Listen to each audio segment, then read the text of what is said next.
Hello friends, welcome to finding mystery. Friends, दुनिया की कई सरकारों में कुछ न कुछ सीक्रेट एजेंसीज और संगठन है। इन संगठनों की खासियत ये होती है कि इनके बारे में किसी को कुछ नहीं पता होता। ये इतने गुप्त होते हैं कि इनके बारे में बात करना तक वर्जित होता है। ऐसे एजेंसीज में काम करने वाले लोगों की पहचान को छुपाकर रखा जाता है। इन एजेंसीज का मुख्य काम ऐसे रहस्य को पता लगाना होता है जिनके बारे में दुनिया के आम लोगों को नहीं बताया जा सकता। यूं तो इन सभी टॉप सीक्रेट एजेंसीज का एकमात्र लक्ष्य मानवता की रक्षा करना और हमारे ग्रह की सलामती ही होती है। वहीं इसके विपरीत बहुत से लोगों का ये मानना है कि MIB खुद एलियंस ही होते हैं, जो ये नहीं चाहते कि हमारे दुनिया के लोग एलियंस के बारे में ज्यादा जानकारी प्राप्त करें। जिन लोगों के साथ MIB का इनकाउंटर हुआ है, उन लोगों के मुताबिक ये लोग काले रंग के सूट और हैट लगाकर रखते हैं और इनका चेहरा सामान्य लोगों जैसा नहीं होता।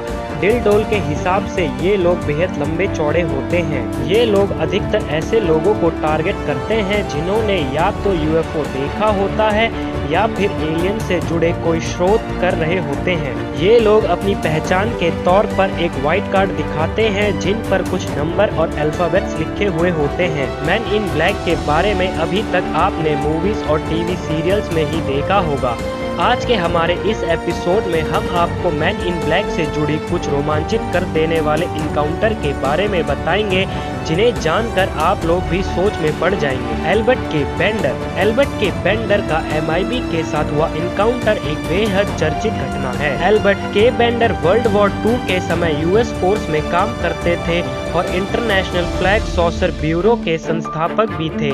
इसके अलावा एल्बर्ट स्पेस रिव्यू नाम की एक पब्लिकेशन हाउस के एडिटर भी थे, जिसके चलते उन्होंने UFO पर रिसर्च करने और UFO के बारे में ज्यादा से ज्यादा जानकारी हासिल करने को अपनी जिंदगी का मकसद बना लिया था। एल्बर्ट ने UFO के होने और देखे जाने के कई सबूत इकट्ठा कर लिए थे। उन्होंने अपने रिसर्च के नतीजे और सबूतों पर आधारित एक रिपोर्ट को स्पेस रिव्यू पब्लिकेशन के अंतर्गत प्रकाशित करवाया और इस रिपोर्ट के छपने के कुछ दिन बाद एल्बर्ट ने जो खुलासा किया उसे सुनकर सबके होश उड़ गए। एल्बर्ट का कहना था कि एक दिन उनके घर ब्लैक रंग के सूट पहने 3 लोग आए थे और उन लोगों ने एल्बर्ट को कहा कि वो अपनी रिसर्च जल्द से जल्द बंद कर दे, नहीं तो अंजाम भुगतने के लिए तैयार रहे। इस घटना के बाद एल्बर्ट बेंडर बेहद डर गए और उन्होंने तुरंत अपनी सभी रिसर्च और पब्लिकेशन हाउस को बंद करने का फैसला कर लिया। उन्होंने UFO से जुड़ी किसी भी एक्टिविटी में भाग लेने तक से इनकार कर दिया था।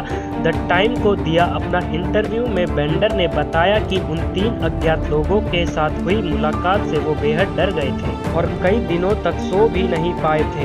कुछ साल बाद 1963 में एल्बर्ट ने उन 3 लोगों के साथ हुए इस इनकाउंटर को एक बुक में प्रकाशित किया, जिसका टाइटल था the flying saucer and the 3 man black. इस बुक में जो डिटेल्स दी गई थी वो बेहद चौंका देने वाली थी और बहुत से लोगों ने उनकी बातों पर भरोसा नहीं किया। डॉक्टर हर्बर्ट हॉपकिंस सन 1976 के सितंबर में US के मेन में रहने वाले डॉक्टर हर्बर्ट हॉपकिंस के साथ हुई इस अगली घटना के बारे में जब दुनिया को पता चला तो सभी के होश उड़ गए और मैन इन ब्लैक के होने पर विश्वास करने वाले लोगों के बीच एक बहस सी छिड़ गई। 11 सितंबर की रात डॉक्टर हर्बर्ट हॉपकिंस अपने घर में UFO के इंसिडेंट के बारे में पढ़ रहे थे, तभी उनके फोन की घंटी बजी। फोन करने वाले लोगों ने अपना परिचय देते हुए कहा कि वो न्यू जर्सी UFO ऑर्गेनाइजेशन से बोल रहे हैं। उसने डॉक्टर हॉपकिंस से पूछा, क्या आप अपने घर में अकेले हैं? हम आपसे आपके UFO रिसर्च के बारे में कुछ सवाल पूछना चाहते हैं। डॉक्टर हॉपकिंस उनके सवालों का जवाब देने के लिए तैयार हो गए और जैसे ही उन्होंने फोन कट किया, उनके दरवाजे की घंटी बजी।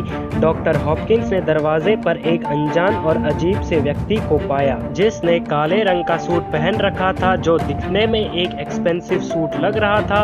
उसके सर पर एक भी बाल नहीं थे और ना ही आईब्रोज थी और ना ही कोई आईलैशेस। उसके चेहरे पर किसी भी तरह के कोई भाव एक्सप्रेशंस नहीं थे और उसकी आवाज किसी रोबोट जैसी थी। उसकी स्किन भी बिल्कुल वाइट थी, बिल्कुल किसी प्लास्टिक की डॉल जैसी, और उसके होठ एकदम सुर्ख लाल थे। उस विचित्र व्यक्ति ने डॉक्टर हॉपकिंस को एक कॉइन देते हुए कहा, वॉच द कॉइन, यानी कॉइन को देखो। डॉक्टर हॉपकिंस ने अपने इंटरव्यू में बताया कि जैसे ही डॉक्टर हॉपकिंस ने उस कॉइन को देखना शुरू किया, पहले उन्हें वो कॉइन सिल्वर कलर का नजर आ रहा था और धीरे धीरे वो ब्लू कलर का होने लगा, और फिर कॉइन कुछ देर बाद ब्लर हो गया और धीरे धीरे पूरी तरह गायब हो गया। उसके बाद उस विचित्र व्यक्ति ने डॉक्टर हॉपकिंस को ऑर्डर दिया कि वो अपने सारे यूएफओ रिसर्च के पेपर को नष्ट कर दे। इतना कहकर वो व्यक्ति वहाँ से जाने लगा और दरवाजे से बाहर निकलकर गायब हो गया। अगले ही दिन डॉक्टर हॉपकिंस ने अपने सारे रिसर्च पेपर को जला डाला, और जब उन्होंने इस घटना के बारे में अपनी पत्नी को बताया तो उनकी पत्नी बेहद अचंभित हुई, क्योंकि उनके घर का फोन पिछले 2 दिनों से खराब पड़ा था। शेन सोबर 14 अक्टूबर 2008 में नायग्रा फॉल्स के एक होटल के पास एक त्रिभुज आकार में यूएफओ दिखाई देने का दावा किया गया। इस यूएफओ को देखने का दावा करने वाले दोनों लोग उसी होटल में काम करते थे, जिसमें होटल मैनेजर शेन सोबर भी शामिल थे।